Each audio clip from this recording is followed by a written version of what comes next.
Hola, muy buenas. Soy José Antonio Llosa, soy doctor en psicología y docente universitario.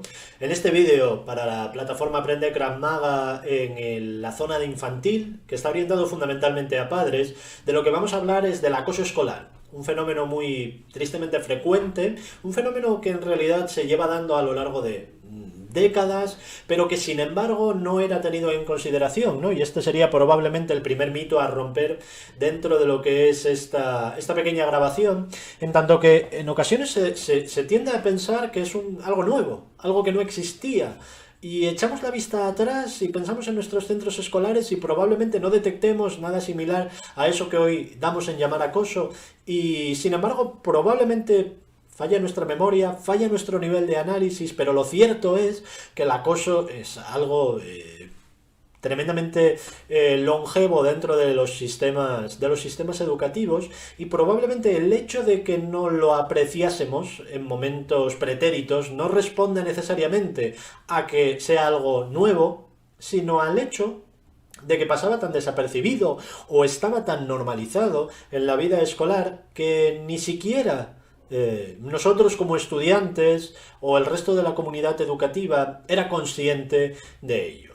En cualquier caso, este es un debate que únicamente lo planteo a título introductorio, ya que de lo que vamos a charlar a lo largo de los aproximadamente 40 minutos que va a ocupar este tutorial o que va a ocupar este pequeño vídeo o esta pequeña grabación es acerca de qué es el acoso, cómo se formula, cómo se explica, cómo lo podemos comprender, porque esta es otra de las bases, ¿no? La psicología lo que nos ayuda es a comprender los procesos y todos ellos son explicables, y una vez los conocemos, una vez entendemos los mimbres que los tejen y las dinámicas que los formulan, pues entonces a partir de ahí estaremos en disposición de tratar de prevenir, de tratar de intervenir cuando sea preciso, que es a lo de que dedicaremos la última parte del vídeo. Finalizaremos pues con algunas breves pautas, guías de orden general que nos pueden ayudar en el seno de nuestra familia o en la participación en el colegio o en el centro educativo de nuestros hijos, a intentar pues poner todos los medios a nuestro alcance para no solamente lograr que ninguno de nuestros hijos o hijas se vea envuelto en esta cuestión, sino tratar en la medida de lo posible de erradicar estas dinámicas de la vida escolar, que yo diría que debería ser todo lo contrario, ¿no? El tránsito por el colegio es algo tremendamente significativo en la vida de los niños y niñas. Es algo que además juega un papel fundamental en la educación, y no me refiero únicamente a la educación académica, conceptual, sino a la socialización, a aprender a vivir en sociedad, dicho de una manera un tanto general, y que también estaréis de acuerdo, probablemente porque lo hayáis vivido, probablemente porque lo veáis en vuestros hijos, que cuando se desarrolla de una manera saludable es algo que disfrutan tremendamente todos los implicados, ¿no? Entonces, de algún modo, el acoso escolar priva de esa etapa tan importante de la vida a muchos niños a lo largo del mundo, lo cual impacta tremendamente tanto en su desarrollo vital en esa etapa infantil como en el resto de su vida adulta. Como veis, un tema de envergadura, tampoco requiere gran presentación, en tanto que hay una tremenda preocupación sobre el mismo, y vamos a ir ahondando con calma, y voy a intentar ser lo más claro que me resulte posible. Como veis, he titulado a la presentación Los grupos escolares y el acoso escolar, y la pregunta de partida, aunque no la vamos a responder todavía, es justamente qué es el acoso escolar. Y aquí voy a romper, yo creo, el primer mito, o voy a poner sobre la mesa la primera cuestión que resulta importante para comprender este fenómeno.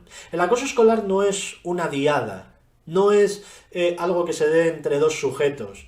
No tiene sentido analizar el acoso escolar como un fenómeno que afecta prioritaria y en ocasiones casi exclusivamente a la víctima y a acosadores, sino que el acoso escolar es un fenómeno grupal, es un fenómeno que afecta al aula en su conjunto, es un fenómeno que además condiciona tremendamente el curso del devenir de ese grupo que son los compañeros de un aula escolar. Por tanto, lo primero que cabría preguntarse es justamente qué son los individuos y qué son los grupos, ¿no?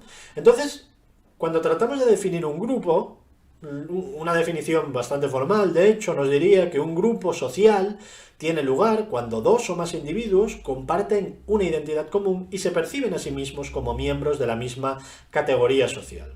Ahora diréis, espera un momento, José Antonio, ¿a dónde te estás yendo a parar con todos estos tecnicismos? Vamos a ir esclareciéndolo, no os preocupéis en absoluto. Entonces, lo que nos encontramos a la hora de definir un grupo, si tratamos de desentrañar esa aproximación, es que un grupo se compone en torno a tres criterios, o lo podemos definir en torno a tres criterios.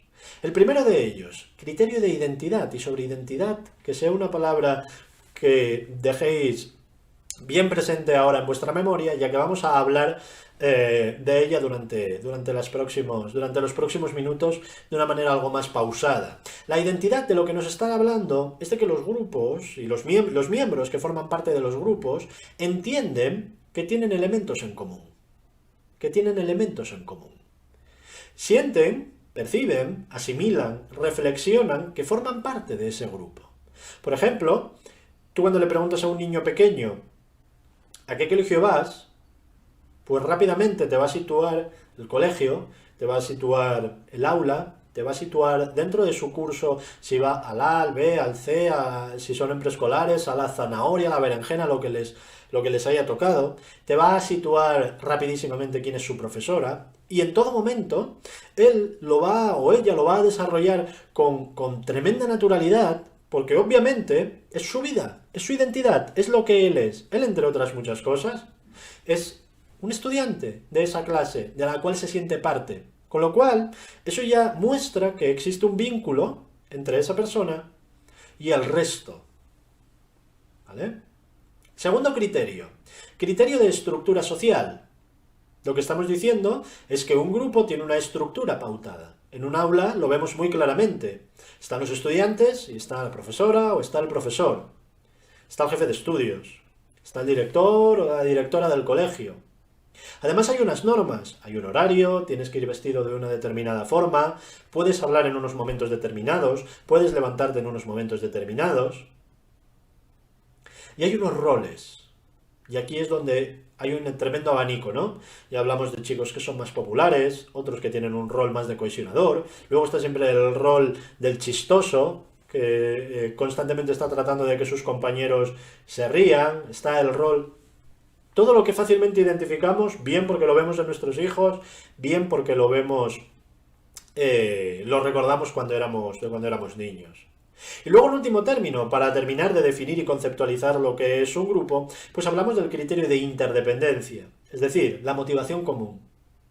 La motivación común en un centro escolar, pues sería en primer lugar el aprendizaje, en segundo lugar el proceso educativo de una manera amplia, también pasarlo bien, hacer amigos, ¿bien?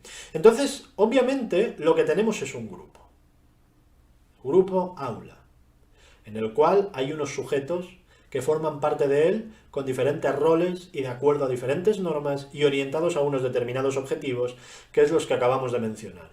Entonces, si nosotros definíamos el acoso escolar como un fenómeno grupal, es bueno que nos pongamos en este punto.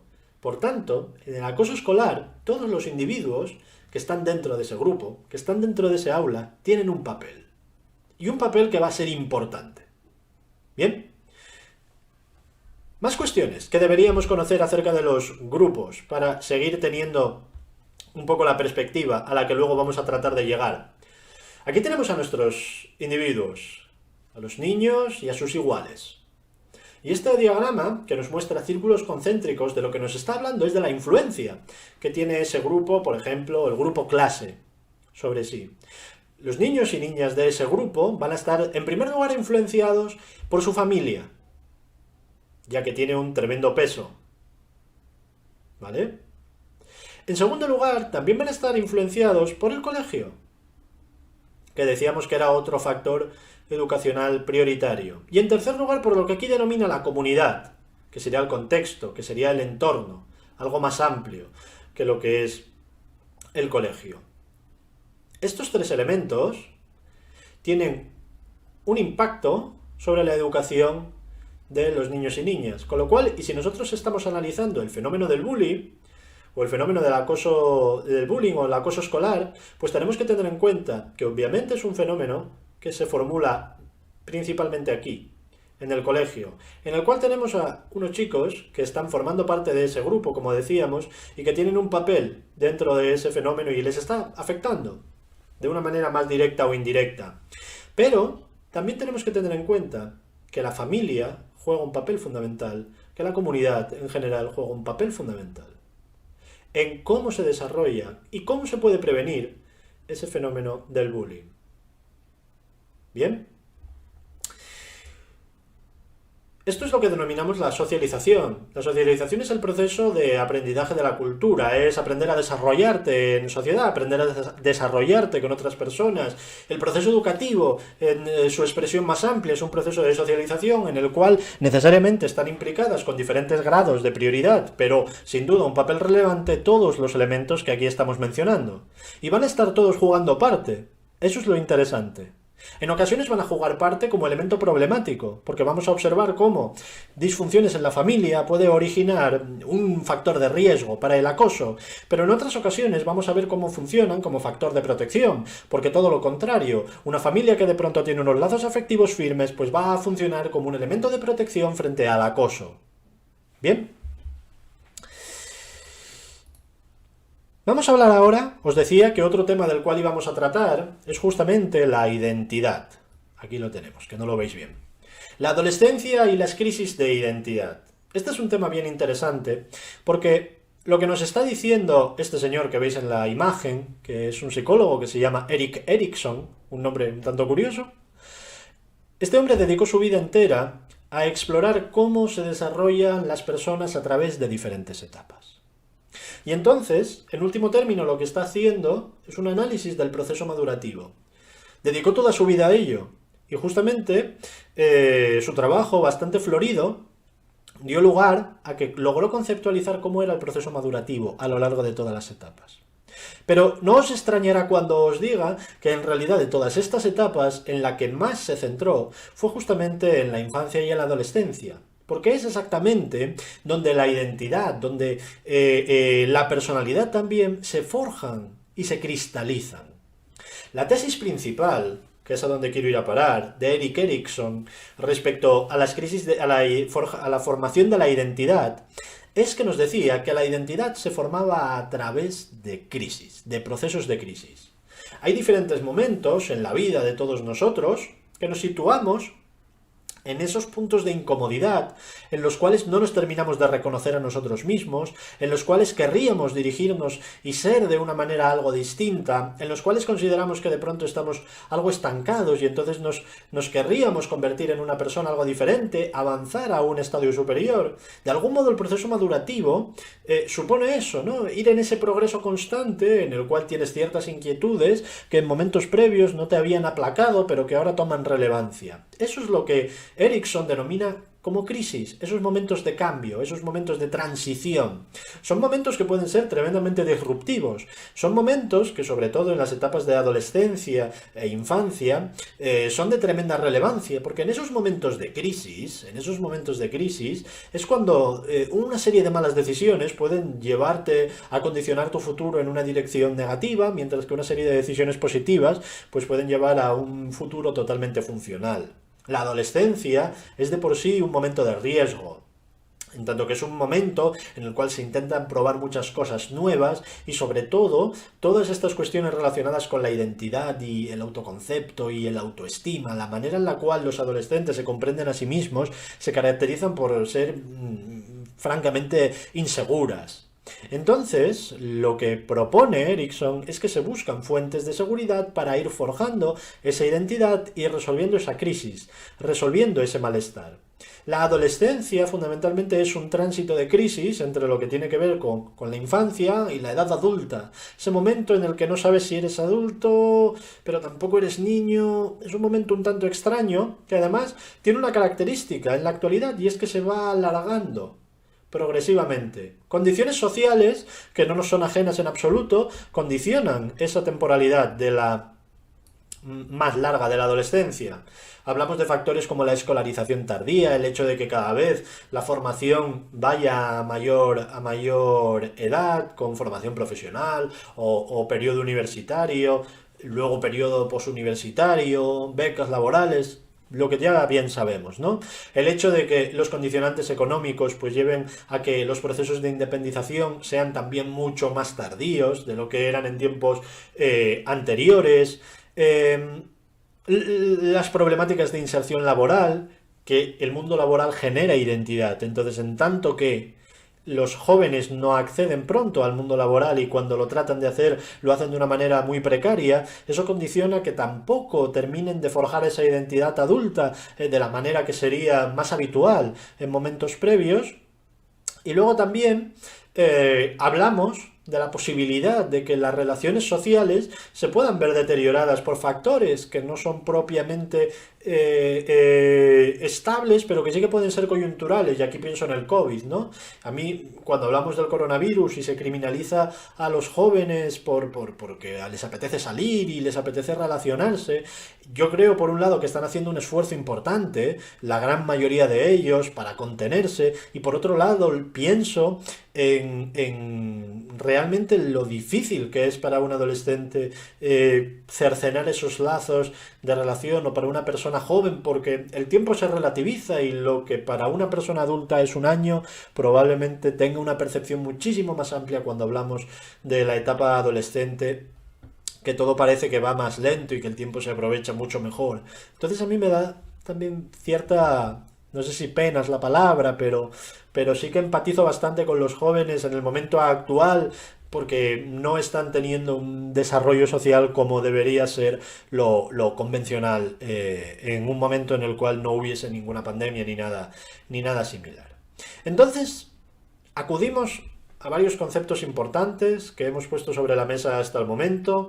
Los jóvenes en un grupo, lo hemos hablado, el bully o el bullying como un fenómeno grupal. Hemos hablado también de la crisis de identidad y de cómo una parte importante del proceso madurativo es ayudar a forjar esas identidades. Pero entonces ahora yo me pregunto, y probablemente vosotros y vosotras lo estéis haciendo también mientras veis el vídeo, ¿cómo se forma la identidad? ¿Qué es esto de la identidad, no? Y entonces, para tratar de definirlo de una manera más o menos amplia, pues os propongo otra definición que parece más sesuda de lo que en realidad es. La identidad es una construcción personal desarrollada a través de la integración de varias identificaciones y desidentificaciones con otras personas significativas y grupos de referencia. ¿Vale? Y diréis de nuevo, frena otra vez, que te estás pasando un par de pueblos. La identidad, en realidad, es el modo en el cual una persona se relaciona con las demás. Es decir, la identidad lo que hace es saciar la necesidad de pertenencia que todos tenemos. Todos nosotros tenemos una necesidad primaria y básica de relacionarnos con otras personas. Es lo que denominamos la necesidad de pertenencia. Somos seres sociales, nos apetece el contacto. Ahora mismo eso lo tenemos muy visible porque justamente lo vemos limitado. Cuando nosotros nos relacionamos con otras personas, lo hacemos en base a nuestra identidad, al modo en el cual nos comprendemos. Porque la identidad, en realidad, se construye en base a esas relaciones. Es decir, si yo de pronto soy muy bueno jugando al fútbol y juego en el mejor equipo de mi ciudad, si yo estuviera en Gijón y fuese un adolescente que le gustase el fútbol, querría jugar en el Sporting, ¿vale? Si yo, José, de pronto empiezo a jugar en el Sporting, cuando tú a mí me preguntes, ¿y tú quién eres? ¿Cómo te definirías? Probablemente una de las primeras cuestiones que yo diría, yo soy jugador del Sporting. Porque mi identidad se basa en la relación que yo establezco, en este caso con el club de fútbol, y con las personas que ahí forman parte de él. En tanto que eso es importante para mí, porque yo soy bueno al fútbol y porque eso me interesa, yo voy a forjar mi identidad identificándome con esas personas, identificándome con ese grupo, que es el club de fútbol. Si tú le preguntas a un niño más pequeño, Sería difícil preguntarle por la identidad a un niño más pequeño, pero si le preguntas a un niño más pequeño, ¿tú qué te gusta hacer? ¿Cómo te defines? ¿Qué haces en tu vida? Ese tipo de preguntas así un tanto existenciales, pero que probablemente respondería perfectamente, hablaría de su colegio, hablaría de sus hermanos. Y entonces, lo que estamos observando es que la identidad de ese chaval se está formando a partir de las relaciones que establece en el colegio y a partir de las relaciones que establece con sus hermanos, por ejemplo. Y además lo que nos está diciendo es que el hecho de que se identifique con esos grupos, que se comprenda parte de ellos, que no deja de ser eso lo que es la identidad, lo están definiendo a sí mismo y además le están indicando con quién se debe relacionar y con quién no. Yo voy a tener prioridad de relacionarme entre los 300 niños que hay en el patio de un colegio con los que van a mi clase, porque son con los que me identifico, de los que formo parte, son los míos. Eso es la identidad. Y eso se va formulando, aquí es a donde quiero ir a parar, a través de la pertenencia y el papel en diferentes grupos. Esta es la clave. Es decir, esto es grueso, ¿eh? Cuando nosotros queremos comprender cómo se forma una persona, lo tenemos que hacer pensando en con quién se relaciona esa persona. Con quién le apetece relacionarse y con quién no se quiere relacionar. En base a esa serie de relaciones que establece, es como se define a sí misma y cómo se va formulando. Nosotros a lo largo de la vida desarrollamos nuestro día a día en multitud de grupos. Unos son más significativos que otros, por ejemplo, la familia es un grupo, el más significativo para nosotros. Nuestra identidad está muy vinculada a la pertenencia a esa familia. Pero también, por ejemplo, en el trabajo. Nuestra identidad también tiene una vinculación importante con el trabajo. Y yo me defino como psicólogo. Y no es algo que me rechine. Mi identidad, psicólogo. ¿Pero por qué? Porque es mi profesión. ¿Vale? Y entonces, ¿qué sucede? Que yo me voy a relacionar fundamentalmente con psicólogos y con gente que tiene que ver con este mundo. Porque eso es mi vida. ¿Bien? O hobbies. Soy jugador de baloncesto. ¿Vale? Muchos grupos a través de los cuales nos relacionamos, algunos más significativos que otros. Los más significativos tienen un mayor peso en cómo somos, en nuestra identidad. Pero ahora vamos a pensar en qué pasa en la adolescencia. En la adolescencia lo que pasa es que estamos en la crisis de la identidad. Entonces constantemente estamos buscando ese tipo de relaciones para ver dónde encajamos. El ver dónde encajamos es el forjar una identidad. ¿Veis cómo todo tiene un pozo relacional? ¿Cómo todo se basa en las relaciones? Y entonces, por ejemplo, esta imagen no nos va a chocar. Aquí tenemos un grupo de adolescentes que están fumando. ¿Por qué fuman? ¿Por qué fuman? Para pertenecer a ese grupo. ¿Vale? Porque quieren formar parte del grupo y jugar un papel en el grupo en el cual están insertas.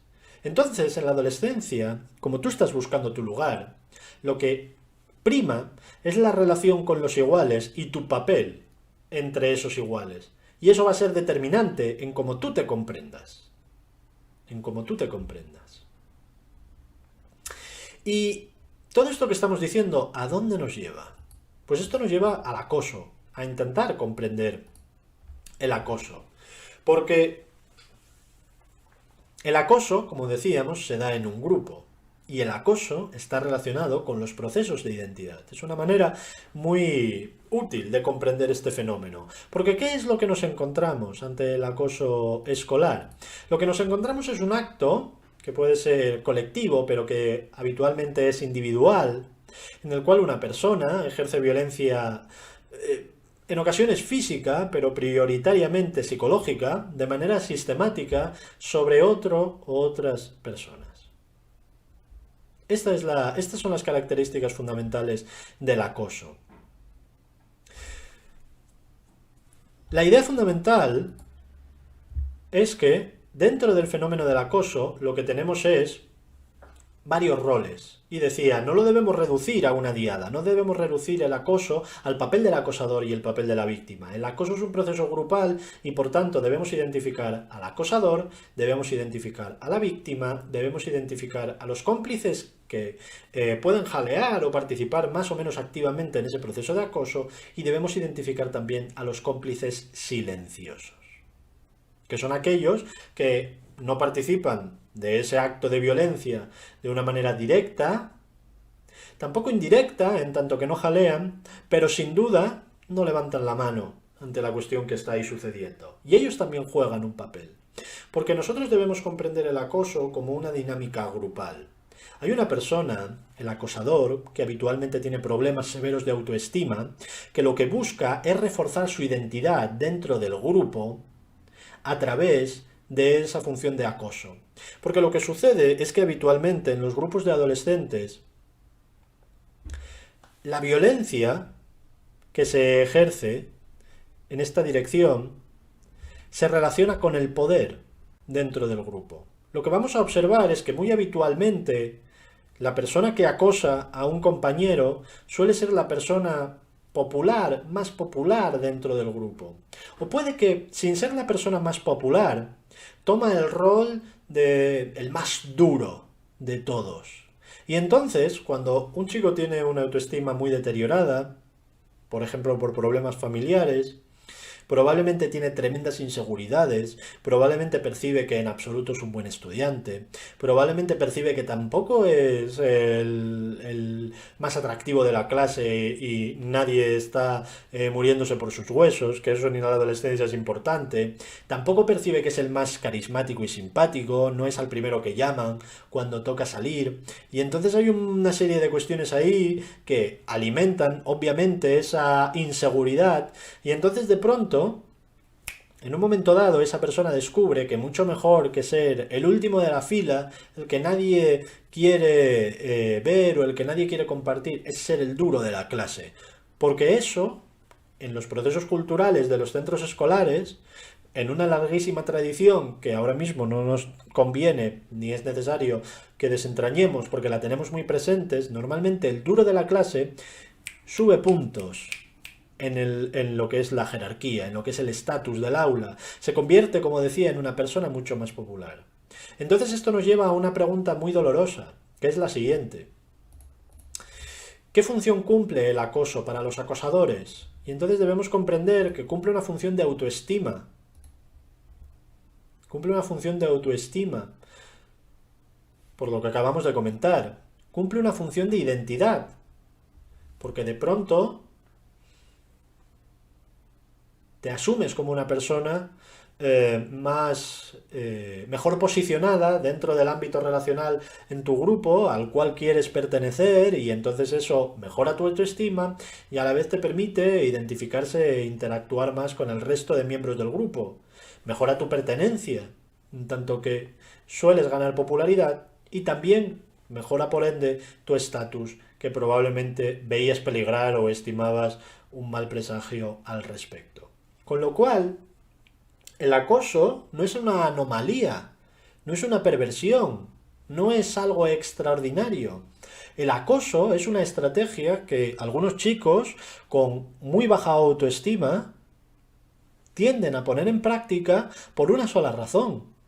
Porque culturalmente, en los espacios educativos, en las aulas, en los colegios, entre chavales, en sus relaciones, ese tipo de violencia, y ese tipo de violencia que además está encaminada a ejercer la superioridad sobre otras personas en ambientes que habitualmente son muy competitivos, sobre todo cuando hablamos de chicos, pues es una estrategia válida para paliar esas necesidades de autoestima e identidad que a priori estaban formuladas. Entonces esto nos ayuda a comprender un poco más el fenómeno, y veremos luego en qué dirección, ¿no?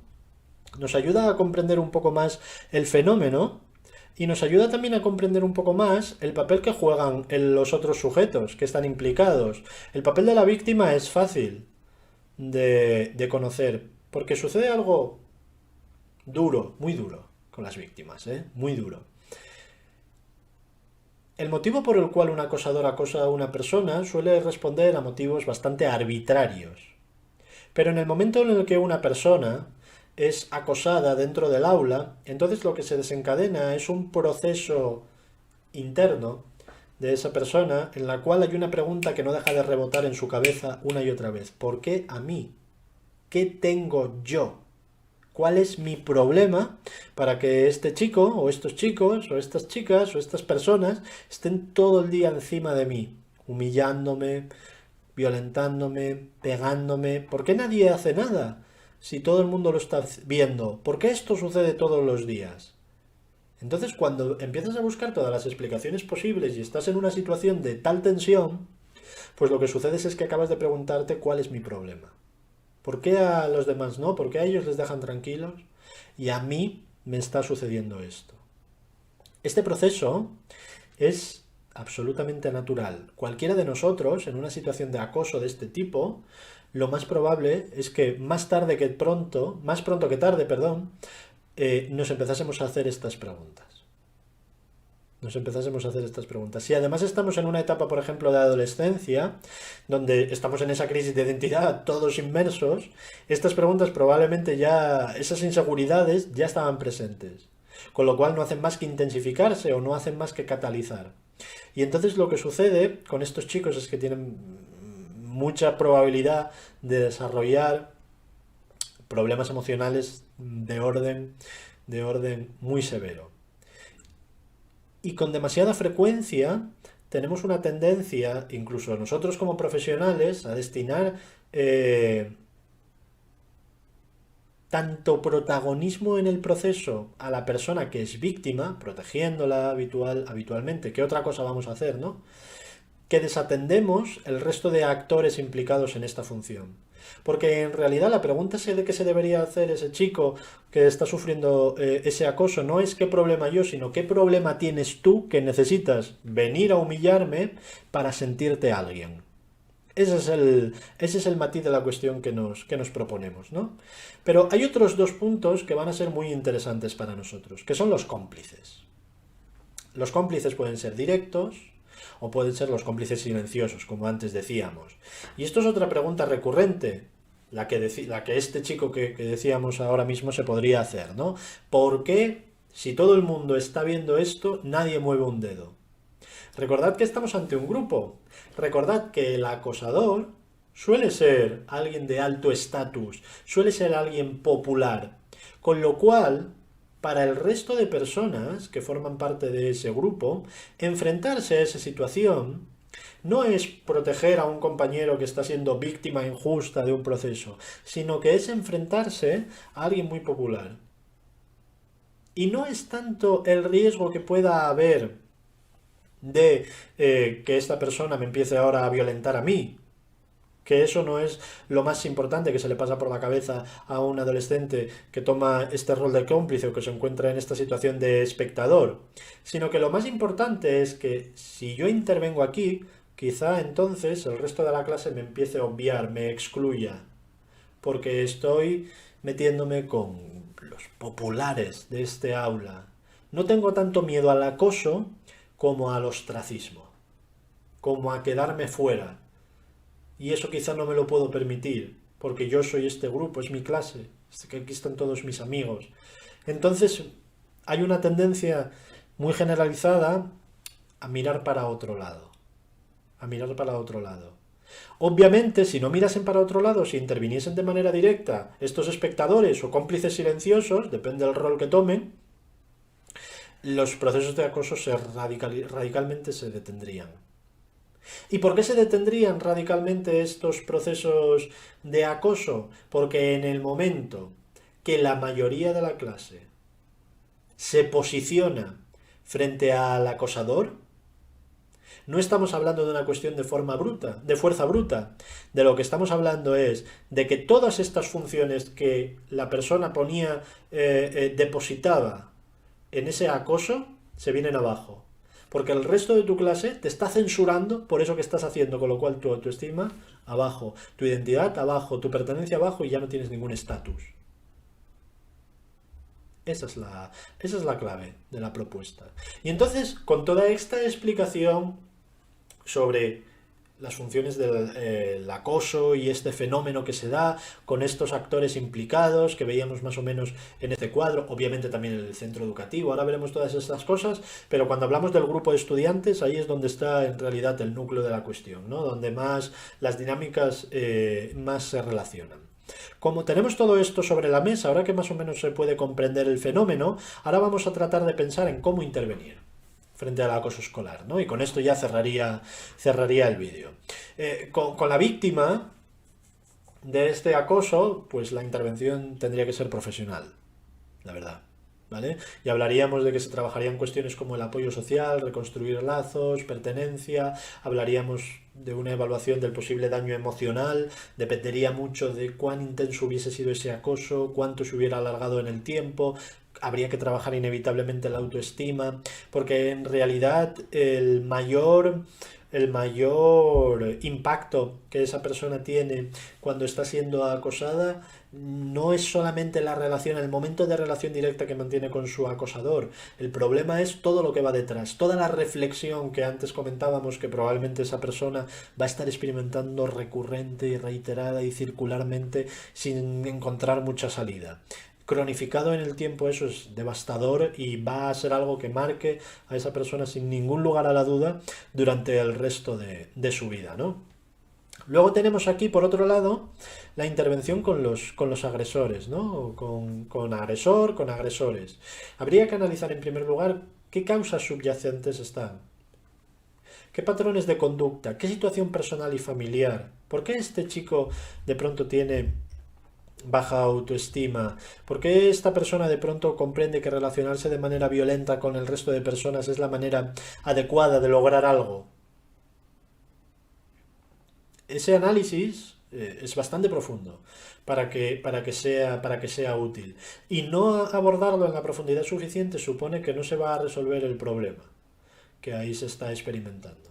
Con la familia de la víctima, con la familia de la persona que es acosada, pues entonces hablaríamos también de que convendría trabajar con esa familia, ya que es una vivencia muy dura para la familia en su conjunto, no solo para la persona que lo experimenta. Y entonces hablaríamos también de apoyo social, apoyo familiar, intentar entretejer lazos y sobre todo trabajar estrategias de afrontamiento. Cómo los padres pueden en realidad lidiar con una situación en realidad tan compleja y tan incontrolable como esta. Cómo intentar controlar la situación sería el elemento básico, ¿no? Y luego con la familia del agresor, ¿cómo se trabajaría? Pues aquí probablemente con gran profundidad, porque es más que predecible que en un caso de acoso, cuando analizamos el contexto del agresor, probablemente haya patrones disfuncionales dentro de esa familia. Probablemente en esa familia haya violencia, probablemente haya un estilo de crianza muy severo, muy autoritario. Quién sabe, puede haber pues cualquier tipo de problema de índole personal. Cualquier familia puede pasar por un problema que tenga que ver económico, adicciones, una separación, un divorcio mal gestionado. Problemas familiares ante los cuales no es preciso criminalizar a nadie porque están a la orden del día, nadie está libre de ellos, ¿no? Pero ello sí que debemos tener en cuenta cómo impacta dentro de los procesos de crianza y cómo puede estar afectando a la vida de los hijos, ¿no? Y luego más planos de intervención. Estos serían como los más habituales, pero no son en realidad los más efectivos, porque el más efectivo de todos, bueno, no serían los más efectivos como elemento preventivo, pero el más efectivo de todos, como digo, es en el aula. Aquí os comparto una campaña de la Comunidad de Madrid, tiene algunos años ya, en los cuales son un par de carteles que son bastante elocuentes. Estos carteles, como veis, ante el acoso escolar no te calles, ante el acoso escolar no te calles, cuéntalo, a quien se dirigen es a los cómplices, es a los espectadores, es al resto de la clase, es al resto de la clase. No te sientas un chivato, haz justicia, sé el valiente. Ese es el mensaje. Esta campaña a mí me parece brillante por lo que comentábamos antes, porque justamente a lo que está atacando es a las dinámicas del aula. Lo que está diciendo es, en este aula el comportamiento violento no se premia, en este aula el comportamiento violento se castiga. ¿Y quién tiene la mayor potestad para hacer eso? ¿Quién lo va a hacer de manera más clara y más efectiva? El resto de compañeras y compañeros. Eso va a recortar radicalmente el acoso, porque esa función del acoso como elemento para envalentonarse de una persona con baja autoestima ya no va a tener ninguna función. Y ya por último, ¿no? En el centro escolar, obviamente, esto se está desarrollando en casi todos los colegios, protocolos de detección, protocolos de intervención sobre casos de acoso, habría que hacer una monitorización constante de la violencia y yo diría que es bueno que los grupos se sometan a dinámica de análisis, es decir, que no solamente vayamos a analizar desde el plano relacional, desde el plano psicológico, si queremos decirlo así, al grupo clase cuando surge un problema, cuando surge un conflicto, cuando surge una situación de este tipo, sino que conozcamos un poco las aulas, ¿no? Yo creo que eso es un buen consejo para cualquier centro educativo porque de ese modo te anticipas a posibles problemáticas que estén ahí sucediendo. Y luego a nivel social, pues un rechazo cultural a la violencia, ¿no? En términos generales, en cualquier espacio. Porque, como decíamos, volvemos a la posición inicial de nuestro pequeño vídeo, en la cual veíamos cómo todos los elementos están entretejidos, cómo la familia, el colegio, la comunidad, todo ello se relaciona mutuamente entre sí y en último término, pues en este caso con niños y niñas, que es a lo que nos dirigimos, ¿no? Pues muy bien, y ya ahora sí, como punto y final en este pequeño vídeo, que espero que os esté resultando de interés, pues lo que tenemos es algunas pautas dentro de nuestra familia para prevenir el acoso, algo que cualquiera puede hacer, que cualquiera puede reflexionar en su casa y que sin duda serían, yo creo que consejos bastante útiles, que sería en primer lugar intentar utilizar modelos no educativos no autoritarios, no muy disciplinarios. Intentar generar modelos educativos más comprensivos, más dialogados, una educación más dialogante, más democrática, si lo queremos decir así. También afectiva, basada en una buena relación afectiva, familiar, entre todos los miembros. Durante muchísimos años, por ejemplo, se pensaba cuando llegó la ley del aborto a España, la ley del aborto no, la ley del divorcio, perdón, a España y empezaron a aparecer los divorcios, claro, fue una cuestión que levantó interés dentro de los profesionales de cualquier ámbito interesados en los procesos educativos, ¿no? Porque no sabíamos o no se sabía muy bien cómo iba a afectar esto a los procesos de crianza. Y hubo una tendencia que yo creo que va desapareciendo de muchos matrimonios que tenían una relación afectiva cero, en ocasiones tenían una relación próxima a la hostilidad, que decidían no divorciarse de una manera reflexiva por el bien de sus hijos. Yo creo que eso es una decisión muy aventurada, porque en ocasiones puede ser mejor o puede ser menos traumático para la crianza de los hijos un divorcio funcional, maduro, cordial, amistoso, que una convivencia hostil, aunque sea en el mismo hogar. Máxime en un momento como el actual, en el cual, pues, ¿cómo decir? Los divorcios ya no son algo extraordinario, ni para las personas, ni para los matrimonios, ni para su descendencia, ¿no? Procurar buenas redes sociales para hijos e hijas. Eso es importante para prevenir el acoso, tanto para prevenir el acoso de que nuestro hijo se convierta en un acosador, para prevenir el acoso de que se convierta en una víctima. Intentar que participe de actividades extraescolares, que tenga relaciones saludables con iguales, preocuparnos de su grupo de amigos, de quién son, de conocerlos, no reparar en si un día pues tienen que venir a nuestra casa, o si queremos que vaya nuestro hijo a la suya, o si de pronto tenemos que robarnos tiempo de otras cosas para pasar tiempo con nuestro hijo y con nuestros hijos y con sus amigos, es un tiempo que en realidad estamos invirtiendo bien, ¿no? Atención a posibles señales, estar muy alerta a estas cuestiones. Y luego también muy importante una relación estrecha con el centro educativo, ¿no? Porque probablemente nosotros de pronto en casa tenemos una sospecha de que algo no anda bien con este chico y no sabemos exactamente de qué se trata,